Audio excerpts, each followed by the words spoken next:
Hello everyone, David A. Cox here with PCClassesOnline.com, and today I want to share with you yet another one of my favorite apps for the iPhone. Now, this app, if you happen to have kids or if you happen to be a teacher and work with young children, I think there's probably no better app, maybe other than GarageBand, to help inspire creativity, especially when you're dealing with young children. This app is $2.99. It's available for both the iPhone and the iPad, and it's called Starwalk. It's made by a company called Veto Technology, and this app has actually been around almost as long as the iPhone has been around. It was one of the very first apps developed by a third-party company. And when it first came out, it just blew everyone's minds, and it's only gotten better since then. Now, right now, you are looking at a live streaming image of my phone, which is sitting in front of me, which is still on my desk. But watch what happens when I pick my phone up. You'll see here that as I move my body, it will show me what I am actually looking at here. So if it were nighttime right now, clearly with the sun right there, it's in the middle of the day, but if it were nighttime, I would hold my phone up right here, and on the other side, that is where you would find the constellation Orion. And it doesn't just show you constellations. As you can see here, it also will show you the planets. For example, there's Jupiter. Go a little bit further up. There's Mercury. Okay. You can also look down below, see what they're looking at on the other side of the planet. Also, another great feature here is, let's say I want to really zoom in and explore something. Like let's say I'm checking out Orion and I want to see what are those stars that make up Orion's belt. Well, just like you can in the photo app on the iPhone, you can use your fingers and pinch to zoom in and see what you're looking at in a little bit greater detail. So let's say I want to read about one of those stars. I can keep zooming in, tap on any one of them, and it's a little bit hard to see with that one. Let me do a different one. Okay, you see that little lowercase I that's next to it? That's the info button, just like you'll find pretty much on every app on the Mac as well as the iPhone. If I tap on it, it's going to get me more info all about that particular star in this case. So for kids, they can take mom and dad's iPhone, hopefully not drop it while they're out there, go outside and just explore and learn about the different stars and galaxies and constellations that make up our universe. Now to go back, I'm going to use this little arrow up here at the top left. Let me show you a few of the other features we have here. I'm going to pull so I can get back to where we are. And now what I'm going to do is I'm going to tap on this little spyglass here at the bottom left-hand corner. That is your search function. So that's where you can go to find specifically any of these various constellations. I can also tab over to the solar system, find out where the different planets are. Deep space objects like nebulas and clusters, etc. You can find all of those there. Now, if you see it grayed out, all that it means is that it's not out right now. So they probably have a perfect view of it, down in Australia, but they don't have it where we are here on Cape Cod.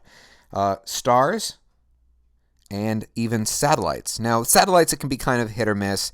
There's so many out there, it's a little bit hard to tell them sometimes, and they're not that bright. So depending on how good your eyes are, you may or may not be able to really go out and actually see these. But let's go back, for example, to constellations for a moment. Let's say I want to find out where is Aquarius, okay? I can tap on that. I promise I won't launch into a song right here. And hold my phone up, and now you'll see there's a little arrow, and it's telling me I need to rotate my body to the left. Please don't make me turn all the way around. This is going to be a little bit difficult. Yes, of course it is. Sorry, I am completely stretched around. That was the wrong constellation for me to find. Okay, there it is. There we have it right there. So it's just kind of telling you where to look for that particular constellation, planet, etc. A couple other features I want to show you is if you look here at the bottom right-hand corner, we have the different settings that we have access to, starting with the calendar. Now, speaking from my own situation, I remember so well as a kid, my dad would take me out whenever there was a meteor shower, and we'd just sit back and watch all the shooting stars shoot through the sky. It was just really incredible. The problem is that we all live such busy lives. How can you remember when these different events take place? Well, this is one really easy way to do it. So this will actually show you the various astrological events that are going to be taking place, including, there we go, different meteor showers. I think the better one, there we go, the Lyrid meteor shower coming up as of today's date. If you want to add it to your calendar, you have a little alarm clock icon right here that you can tap on, and it will bring it right into your calendar on your iPhone.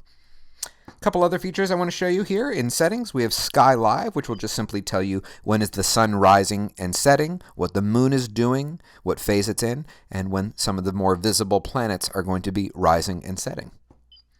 Going back, we have a gallery where you can check out different high-definition photos of various constellations and nebulas, etc. Community just ties in with Twitter. I don't think a lot of people are going to be interested in that.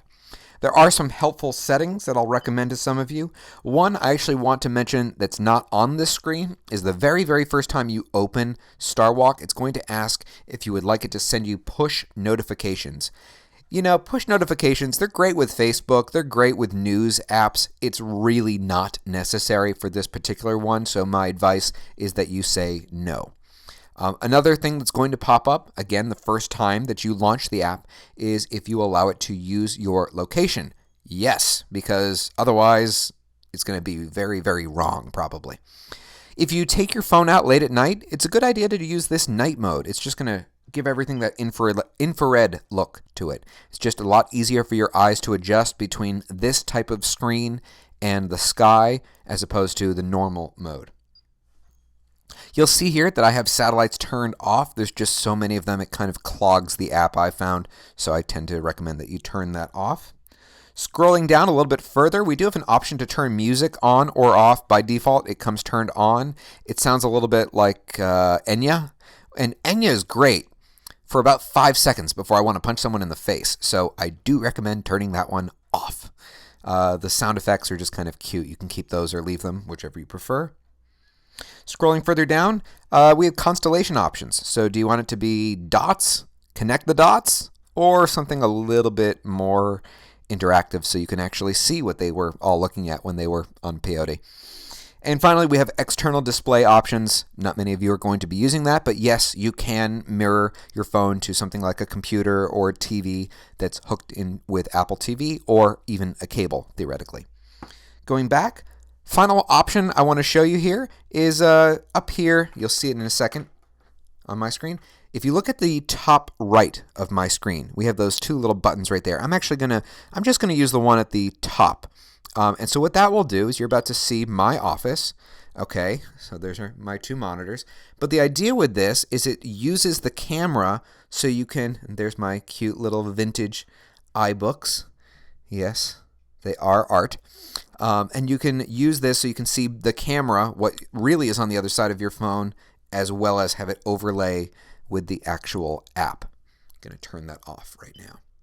I hope you've enjoyed this video. This is David A. Cox with PCClassesOnline.com. If you happen to be watching us on YouTube right now, we really do appreciate it whenever you click that little like button at the bottom of the video. It's like giving us a tip, so we of course appreciate that. Also, if you haven't already done so, please check out our website where we have all of our classes, which are a completely free public service, even the live classes that we teach. So you can find out everything there at PCClassesOnline.com. This is David A. Cox. Have a great day. Bye-bye.